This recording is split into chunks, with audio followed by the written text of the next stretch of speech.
Situações que recaem em problemas de contagem.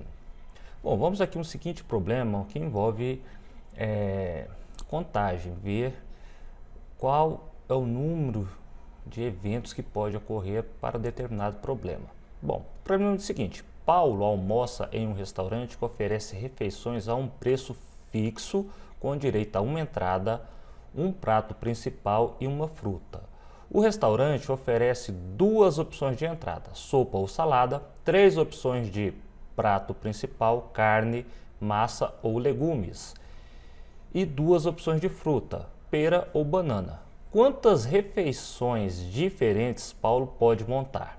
Então aqui nós temos que ficar atento ao que o problema nos coloca, os dados. Por exemplo, a entrada aqui, prato principal e fruta são as opções que ele tem para decidir, que Paulo tem para decidir.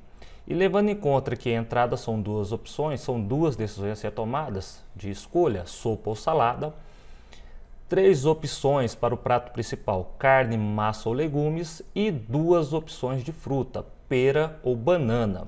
Então a gente tem o seguinte: a gente tem sopa ou salada no prato de entrada.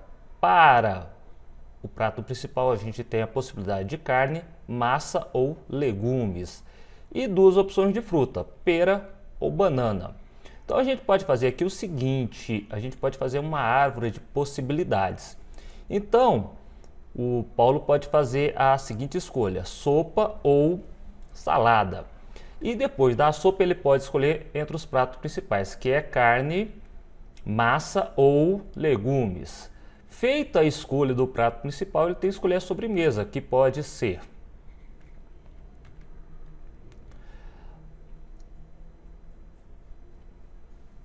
mas se o Paulo escolher a salada, ele tem a opção dos pratos principais, que será carne, massa ou legumes. Bom, tomada a segunda decisão aqui entre carne, massa ou legumes, e depois de ter escolhido o prato principal, vem a sobremesa, onde ele pode optar por pera ou maçã. A mesma coisa que depois que ele escolher o prato principal entre massa, ele vai ter a opção de pera ou banana, e assim sucessivamente. E agora aqui nós temos as opções de escolha do Paulo, que vai ser a sopa, carne ou pera, e daí por diante. Então aqui, se a gente contar o total de possibilidades de prato que o Paulo pode montar, nós teremos 12 possibilidades. Teremos 12 possibilidades de pratos que ele pode montar. Só que aqui nós fizemos usando o que? Uma árvore de probabilidade. Nesse problema aqui é simples montar essa árvore de probabilidade, porque nós temos um dado limitado de escolhas entre o prato de entrada, que é sopa ou salada, o prato principal, que é carne, massa ou legumes, e a sobremesa, que é pera ou maçã. Mas se formos tomar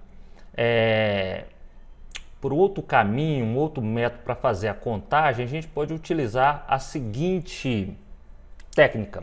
Primeira coisa, a gente tem que ver qual a primeira decisão que o Paulo pode tomar, ou seja, quantas possibilidades ele tem do prato de entrada. A gente sabe que é sopa e salada, nos dando duas possibilidades aqui, sopa ou salada, então dando duas. Depois a segunda decisão, aí é o prato principal. Quantas possibilidades o Paulo tem? A gente sabe que é carne, massa ou legumes, nos dando três possibilidades. E depois a terceira decisão, que é a sobremesa.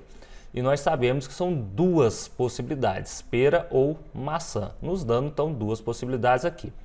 Aí é simples, basta a gente utilizar o princípio fundamental da contagem, o princípio multiplicativo. Basta nós pegarmos aqui o 2, multiplicar com 3 ou com 2, que nós teremos o total de pratos que o Paulo pode montar. Então nós temos 2 vezes 3 vezes 2, que nos dá 12. Então isso é o total de pratos, possíveis pratos que o Paulo pode montar.